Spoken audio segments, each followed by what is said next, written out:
ہمارا سفر بہت مختصر ہے۔ ہمارا سفر بہت مختصر ہے۔ میں نے صبح سے اس تحریر کو کم از کم 5 بار پڑھا ہے۔ ایک حقیقت پر مبنی خوبصورت تحریر۔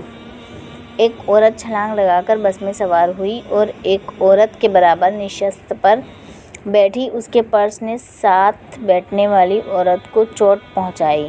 عورت خاموش رہی۔ اس عورت کو خاموش دیکھ کر پرس والی عورت نے سوال کیا کہ تم کو میرے پرس سے چوٹ پہنچنے کے باوجود خاموش کیوں رہیں؟ عورت مسکرائی اور گویا ہوئی، ایک معمولی سی چیز کے لیے مجھے برہم ہونے کے لیے کوئی ضرورت نہیں تھی، جبکہ ہمارا ایک دوسرے کے ساتھ سفر نہایت مختصر ہے کیونکہ میں اگلے اسٹاپ پر اترنے والی ہوں۔ اس جواب نے پرس والی عورت کو بے چین کر دیا۔ اس نے اس عورت سے معافی طلب کی اور جو الفاظ سوچے وہ سنہرے حروف سے لکھنے کے لائق ہیں۔ ہم میں سے ہر شخص کو یہ سوچنا چاہیے کہ دنیا میں ہمارا وقت بہت مختصر ہے۔ اس مختصر وقت کو بے جا بحث و تکرار، حسد، کدورت اور دیگر رنجشوں سے تاریک نہیں کرنا چاہیے، اور یہ خراب رویے وقت اور توانائی کی بربادی کا سبب ہوتے ہیں۔ کیا کسی نے آپ کی دل شکنی کی ہے؟ پرسکون رہیے، سفر بہت مختصر ہے۔ کیا کسی نے آپ کو دھوکہ دیا، ذلیل کیا ہے؟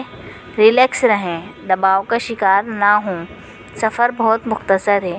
کیا کسی نے بلا سبب آپ کی بے عزتی کی ہے؟ پرسکون رہیے اور نظر انداز کیجیے، سفر بہت مختصر ہے۔ کیا کسی نے آپ پر ناپسندیدہ تبصرہ کیا ہے؟ پرسکون رہیے، نظر انداز کیجیے اور معاف کیجیے۔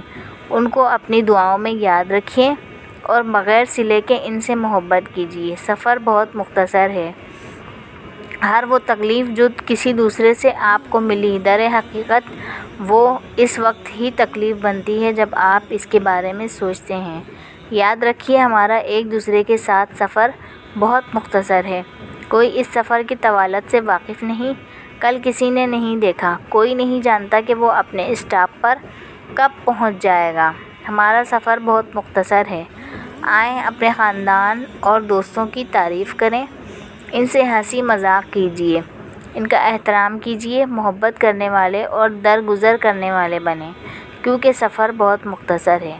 مسکراہٹ بانٹیں، اپنا سفر اتنی ہی خوبصورتی سے اختیار کریں جیسا آپ اس کو خوبصورت دیکھنا چاہتے ہیں۔ ہمارا سفر بہت مختصر